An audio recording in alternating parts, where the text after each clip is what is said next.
Bonjour, j'aimerais commenter aujourd'hui la nouvelle qu'on a appris hier après-midi à l'effet que Alexis Cossette-Trudel a vu Facebook bannir ses comptes. Ça peut sembler anecdotique pour certains, ça ne l'est pas pour moi, puis je vais vous expliquer pourquoi. D'abord, personnellement, depuis 2 mois, j'ai trois faux comptes qui ont usurpé mon identité. Je sais que plusieurs d'entre vous avaient été sollicités faussement en disant que j'avais organisé un concours de 1000 $ et que vous étiez les heureux gagnants de ce concours-là et qu'il fallait juste donner votre numéro de carte de crédit ou des renseignements bancaires pour qu'on puisse vous transférer l'argent que vous aviez supposément gagné, alors qu'en réalité, c'était carrément une fraude. Je l'ai rapporté à Facebook. J'ai fait ça aux États-Unis, à Toronto, ici au Québec.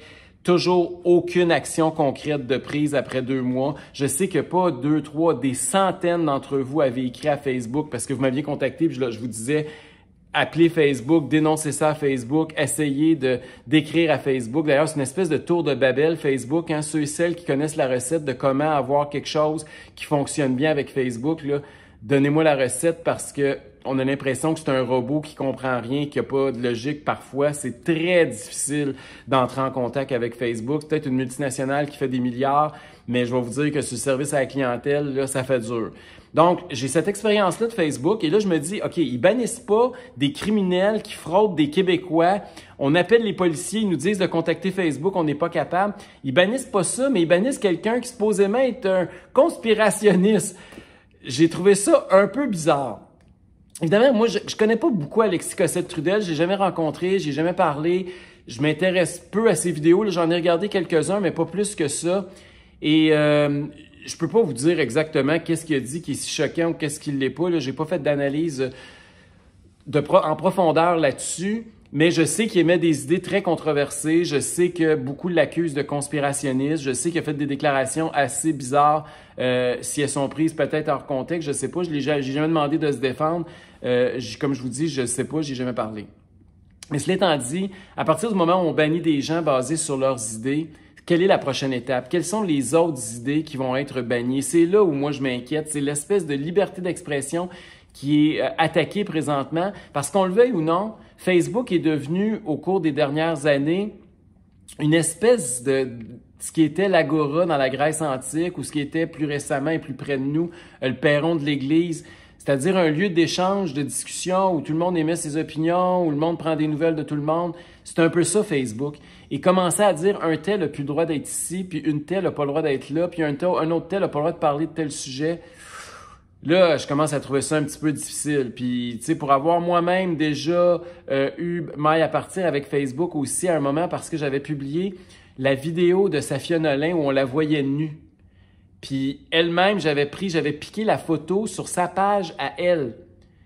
Et on m'a banni en me disant que je faisais de la promotion de la nudité puis ça convenait pas aux standards de Facebook. C'est parce que elle-même, vous avez jamais banni sa page, vous avez jamais banni son post. C'était quand même assez bizarre. C'était quand même 2 poids, 2 mesures. J'ai eu beau argumenter, j'ai écrit. Il y a un robot qui m'a répondu que il y avait rien à comprendre. Il a pas répondu vraiment. Puis Facebook est pas le seul censeur qui m'inquiète ces jours-ci. Je sais pas si vous avez vu ça, mais il y a eu une pétition aussi récemment sur change.org qui avait recueilli plusieurs milliers de signatures qui a été retirée. Ça aussi, j'ai trouvé ça bizarre. C'est un site qui est supposément héberger des pétitions, puis là, ils commencent à décider quelle pétition est acceptable, de quelle pétition ne l'est pas. D'ailleurs, c'est pour ça qu'au cours des derniers jours, j'ai moi-même, vous le savez peut-être, parti une pétition pour promouvoir le retour à la normale dans les écoles du Québec.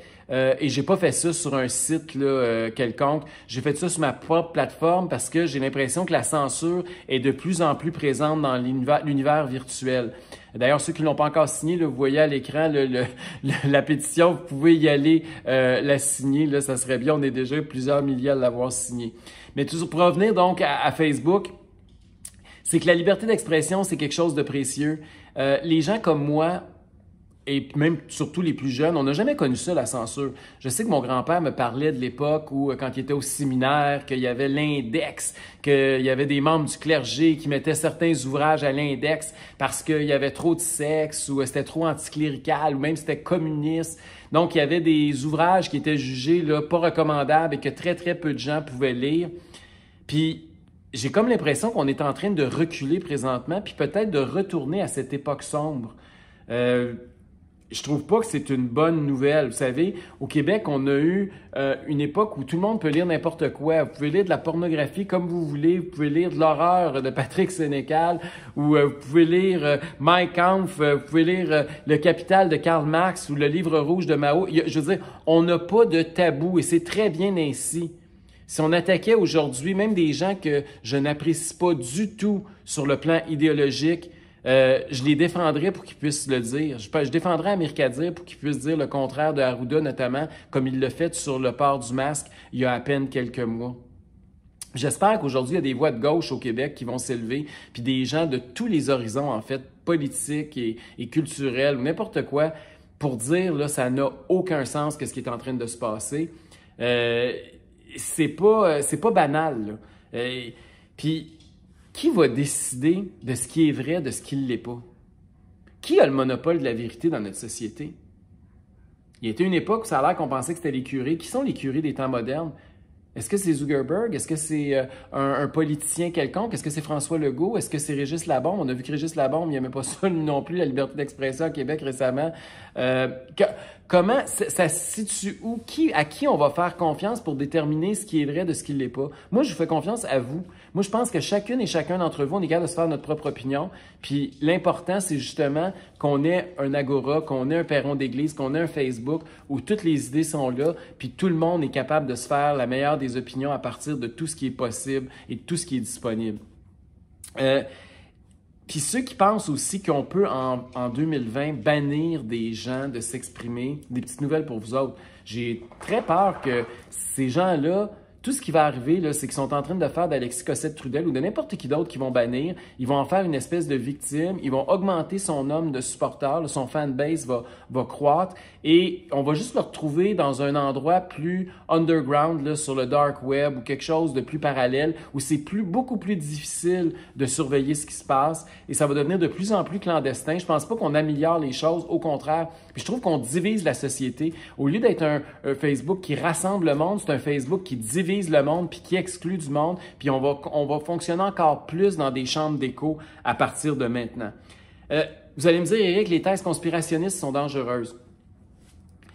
Si vous pensez qu'effectivement, les gens qui... Je devrais donner un exemple, c'est la plus connue de toutes, là, la Terre est plate. Okay? Quelqu'un qui pense que la Terre est plate, ben c'est pas en le bannissant de Facebook que vous allez le convaincre. C'est avec des arguments rationnels, des arguments intelligents, des arguments pacifiques que vous allez être capable de dire, regarde, la Terre est pas plate. Puis, si vous n'êtes pas capable de le convaincre, au moins vous allez convaincre tout le monde qui regarde votre débat sur les réseaux sociaux.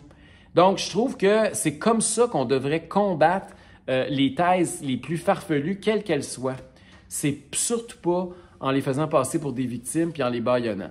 Et en terminant, je vais aussi parler de l'intérêt de Facebook là-dedans parce que je me suis dit, comment ça se fait qu'une entreprise privée comme Facebook veut bannir des gens? Ils n'ont pas intérêt, eux autres, plus qu'il y a de monde, plus qu'il y a de clics, mieux c'est, plus ils font d'argent. Mais depuis quelques années, les politiciens s'intéressent de plus en plus aux réseaux sociaux parce qu'ils voient de plus en plus que ça a un impact et peut-être que ça en menace certains et certaines. Et ce qui me fait peur encore aussi là-dedans, c'est est-ce que Facebook est en train d'utiliser des gars comme Cossette-Trudel ou d'autres pour essayer de bien paraître aux yeux du politique? Si c'est ça, c'est une autre forme de censure qui est inquiétante de la part des gouvernements. Si vous pensez comme moi que la liberté d'expression est trop précieuse pour laisser ça dans les mains d'un politicien ou de Facebook, ben partagez la vidéo puis commencez à faire du bruit avec ça. Il faut qu'on se mobilise parce que je pense que l'heure est grave. Puis si on laisse ça passer, ça va être quoi la fin? Qui va être le prochain Alexis Cossette-Trudel? Est-ce que ça va être un prêtre? Est-ce que ça va être un antifa? Est-ce que ça va être n'importe qui, là, un politicien? Qui va être la prochaine victime? Et plus ça va aller, plus l'étau va se resserrer. Moi, je pense qu'on a intérêt à ouvrir nos horizons plutôt qu'à les fermer. Si vous avez aimé ça, partagez la vidéo, adhérez à ma chaîne. Merci tout le monde.